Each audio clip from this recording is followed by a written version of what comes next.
So the water flows into the sump tank. It falls down.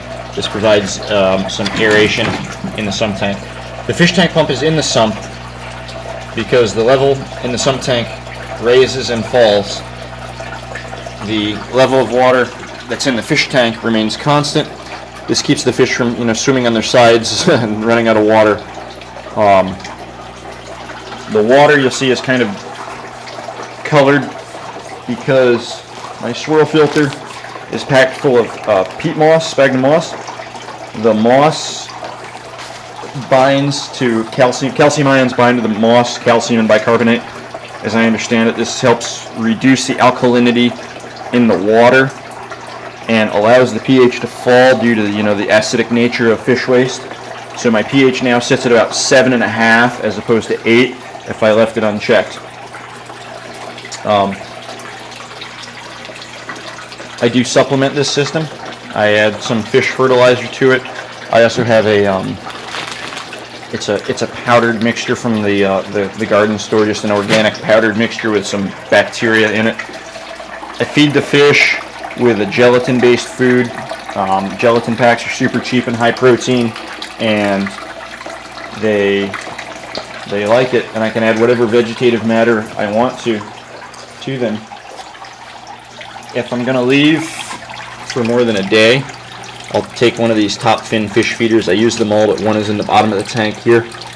The fish will just eat that, and they're quite happy, and I can leave them.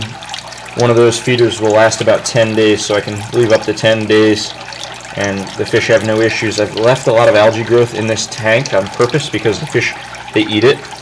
There's also some fish tank plants in here. A lot of people don't like to put plants in there because they absorb nutrients out of the water, but these fish, they like to eat the plants. They like to rummage through them. I like to give them a little bit of habitat.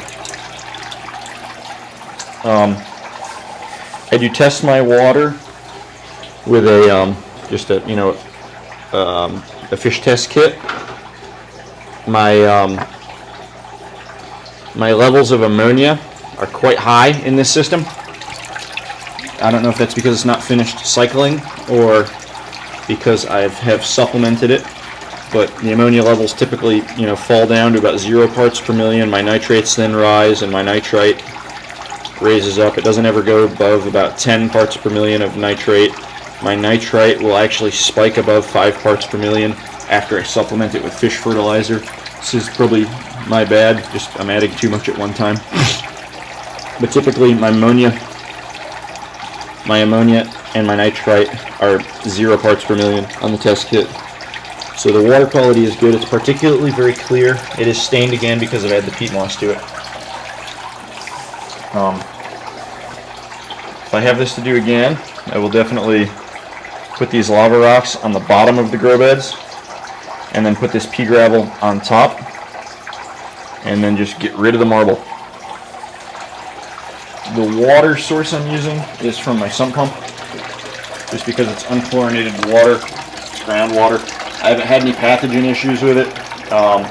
Everything seems to be working very well. Again, the overview of this is electrically it costs about $5 a month.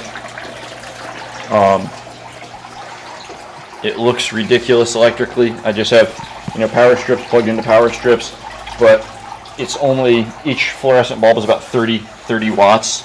So all told, I'm about the same as three or 400 watt light bulbs. These are T8s. I have a cool white and a warm white on each bulb. They're on a wooden frame connected to a rope, so I can raise and lower them. I keep about 8 inches off the surface of plants.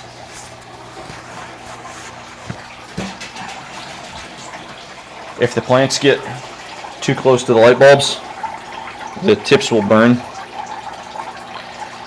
This grow bed here, it's using a set of warm light bulbs, and then I have 3 compact fluorescents that are cool whites and one that's a warm white, just to experiment. You see below the warm white there's like literally nothing is germinated or is growing there.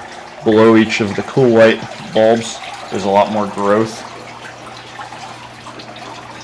By playing with the amount of daylight they can get, see my lettuce is shooting to seed here.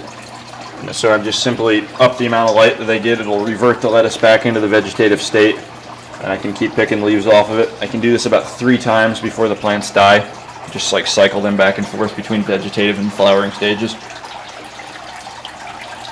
Some of the things that don't work very well in this system is one of my bell siphons. They're not quite particularly tuned perfectly. It's very difficult to tune them exactly right with this low amount of water flow. If I have this to do again, well, when I empty this tank out, I'm going to empty this gravel out. I'm going to raise this grow bed up. This grow bed is going to be the only one that floods and drains. It's going to flood into these 2 grow beds here, and everything else will go into the fish tank. One of the other problems I did, a mistake I made, was the outlet pipes of my fish tanks are the same size as my bell siphon tanks. If I do this again, the outlet pipe is going to be at least 1.5 times the diameter of the drain pipes, just to prevent this tank from overflowing. I've siphoned all 3 of these at the same time before, and it will come and overflow the sides. So larger drain pipes than, larger tank drains than bell siphons, and definitely provide some sort of overflow. Well, that's about it. If you have any questions, shoot me a link or a question. So long.